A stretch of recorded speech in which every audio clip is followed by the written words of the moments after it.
Siklus hidup bisnis proses manajemen. Video ini merupakan bagian keempat dari bab 1 dalam buku Fundamentals of BPM. Pengalaman dengan rekayasa ulang proses bisnis membawa pengetahuan tentang bagaimana proses bisnis seharusnya dikelola. Jelas bahwa hal pertama dan terpenting adalah membentuk pemikiran proses di dalam organisasi. Bagaimana hal ini bisa dilakukan? Pertama, Anda perlu untuk membentuk tim BPM. Tim yang terdiri dari para ahli yang tahu bagaimana mengelola proses. Juga, organisasi atau perusahaan perlu menjabarkan arsitektur proses bisnis di dalam organisasinya dan ukuran kinerja yang relevan untuk setiap proses bisnis. Ketika hal-hal ini sudah ada, proses dapat ditemukan dan dimodelkan untuk selanjutnya dapat dianalisis, dirancang ulang, diterapkan, dan dipantau. Proses Aware Information Systems dapat membantu dalam menjalankan dan memonitor proses bisnis dalam organisasi. Dalam buku teks Fundamentals of BPM, digunakan sebuah model siklus hidup BPM seperti yang ditunjukkan pada gambar ini. Model ini membedakan 6 aktivitas manajemen utama untuk manajemen proses bisnis, yaitu identifikasi, penemuan, analisis, redesign, implementasi, dan pemantauan proses. Di atas terdapat identifikasi proses yang bertujuan untuk menggambarkan proses di dalam organisasi secara keseluruhan ke dalam arsitektur proses.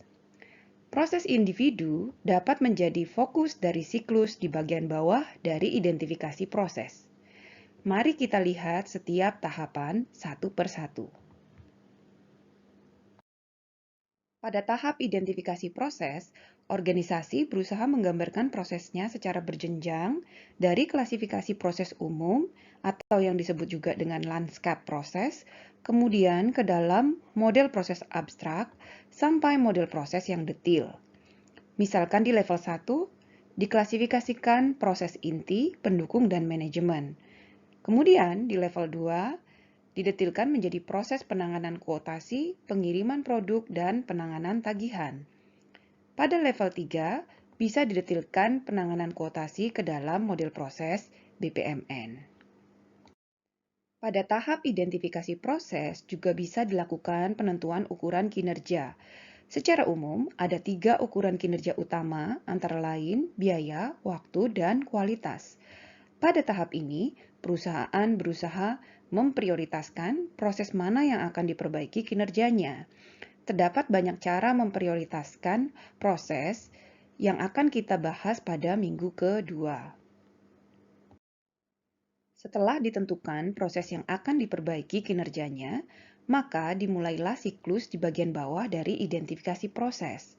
Pertama, pada fase penemuan proses atau proses discovery, diidentifikasi siapa pemangku kepentingan, diamati prosesnya, dilakukan wawancara, dan dibentuk wawasan serta pemetaan proses serta masalahnya. Fase ini akan menghasilkan proses model dari apa yang dilakukan perusahaan saat ini atau yang dikenal juga dengan as-is model. Misalkan di gambar ini menunjukkan proses penyewaan alat di Build IT dengan melibatkan 3 aktor yaitu insinyur lapangan, pegawai, dan insinyur pekerja. As-is proses menjadi dasar untuk dilakukannya analisis proses. Tujuan dari analisis proses adalah berusaha mencari kelemahan dan mengidentifikasi dampaknya terhadap kinerja proses. Terdapat beberapa metode analisis yang dapat dikelompokkan menjadi analisis kualitatif dan kuantitatif.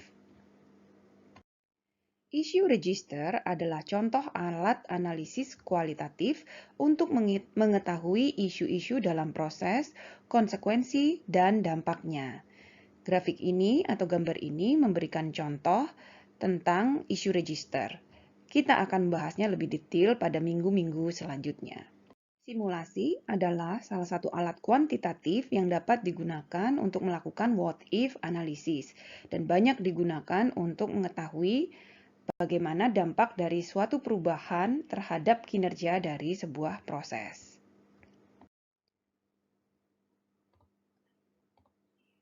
Luaran dari simulasi adalah key performance indicator dari proses bisnis seperti biaya atau waktu. Dengan wawasan yang diperoleh dari hasil analisis proses, maka dapat dirancang ulang untuk menghasilkan model proses yang diinginkan atau disebut dengan model proses to be. Arah redesign akan tergantung dari ukuran kinerja yang ingin ditingkatkan. Gambar ini menunjukkan sebuah gambar yang disebut sebagai Devil's Quadrangle. Apa itu Devil's Quadrangle? Nantikan pembahasannya pada perkuliahan selanjutnya. Terdapat berbagai pendekatan redesign tergantung dari sifatnya, apakah analitis atau kreatif. Ambisinya apakah transisional atau transformasional, dan perspektifnya apakah dari dalam keluar atau luar ke dalam. Model proses to be yang diperoleh dari redesign dapat diimplementasikan. Implementasi yang dimaksudkan di sini adalah pertama kita menyediakan infrastruktur untuk menjalankan proses. Lalu kedua, mengedukasi orang yang bekerja pada proses tentang bagaimana proses tersebut dijalankan. Memang pada fase ini teknologi mulai masuk, sehingga otomasi dari proses dengan BPMS atau Process Aware Information System biasanya dilakukan. Tetapi perlu diingat bahwa otomasi seringkali harus disertai dengan change management yang baik. Selanjutnya, ketika kasus individu kemudian dieksekusi sesuai dengan proses, maka dapat dimonitor untuk memberikan kita wawasan tentang kesesuaian dan kinerja dari proses. Di sini kita bisa menerapkan teknik yang disebut dengan teknik proses mining. Jika kesesuaian dan kinerja tidak seperti yang kita harapkan, maka kita dapat meneruskan dengan melakukan lagi siklus mulai dari penemuan, analisis, rancang ulang, dan implementasi proses. Terdapat beberapa pemangku kepentingan dalam siklus hidup BPM. Pertama dan yang terpenting adalah tim manajemen yang terdiri dari CEO, COO, CIO, CFO, dan Direktur Sumber Daya Manusia, dan lain-lain yang tertarik dengan perbaikan yang diperoleh dari manajemen proses bisnis. Untuk setiap proses individu, kita memiliki pemilik proses atau process owner yang bertanggung jawab untuk memastikan jalannya proses secara efektif dan efisien. Mereka juga harus merencanakan dan mengorganisasikan proses yang menjadi tanggung jawab mereka. Kemudian, pemilik proses juga harus mengawasi ukuran dan tujuan kinerja, serta memantau proses untuk melihat apakah semuanya berjalan dengan benar. Di dalam proses, ada banyak orang yang bertanggung jawab untuk langkah-langkah dalam proses. Orang-orang ini disebut sebagai peserta proses atau proses participants. Mereka adalah orang yang melakukan pekerjaan sesungguhnya dalam proses. Mereka dikoordinasikan oleh pemilik proses dan mereka ahli untuk masing-masing aktivitas yang menjadi tanggung jawab mereka. Analis proses bertanggung jawab untuk penemuan proses, analisis, dan redesign proses. Mereka adalah ahli metode dan mereka tahu bagaimana teknik BPM bekerja dan tahu bagaimana sistem informasi yang mendukung proses bekerja. Selanjutnya ada ahli metodologi proses yang bertugas memberikan saran tentang metode, teknik, dan perangkat lunak. Mereka juga bertugas untuk mengkoordinasikan pelatihan teknis. Role yang lain adalah sistem engineer atau perekayasa sistem. Mereka adalah orang yang menerjemahkan kebutuhan proses ke dalam desain sistem. Mereka adalah ahli teknologi informasi dan mereka tahu bagaimana mengimplementasikan, menguji, dan menerapkan sistem. Akhirnya, ada kelompok BPM atau dikenal juga Pusat Ekselensi BPM atau Business Process Management Center of Excellence. Ini adalah tim yang mengelola proyek BPM, bertanggung jawab untuk memelihara pengetahuan dan dokumentasi proyek, Mereka juga merancang dan memperbaharui arsitektur proses.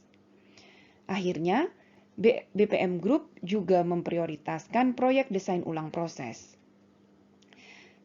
Mereka juga mengawasi tujuan strategis yang didukung oleh BPM. Peran ini biasanya ada pada organisasi besar dengan pengalaman BPM beberapa tahun. Demikianlah pembahasan pada bab 1 ini. Apa yang dapat kita rangkum? Pertama, kita telah melihat bahwa proses adalah kumpulan kejadian, aktivitas, dan keputusan yang secara kolektif mengarah pada hasil yang membawa nilai bagi pelanggan organisasi. Kita juga sudah belajar bahwa setiap organisasi memiliki proses-proses dan pengelolaan proses-proses ini akan memastikan bahwa organisasi akan menghasilkan nilai. BPM adalah kumpulan prinsip, metode, dan alat untuk merancang, menganalisis, melaksanakan, dan memantau proses bisnis. Model proses dan ukuran kinerja adalah pilar untuk mengelola proses. Kita juga sudah menyinggung bahwa BPM belajar dari berbagai disiplin ilmu terkait, antara lain Lean Six Sigma dan Total Quality Management serta manajemen operasional yang semuanya melengkapi BPM.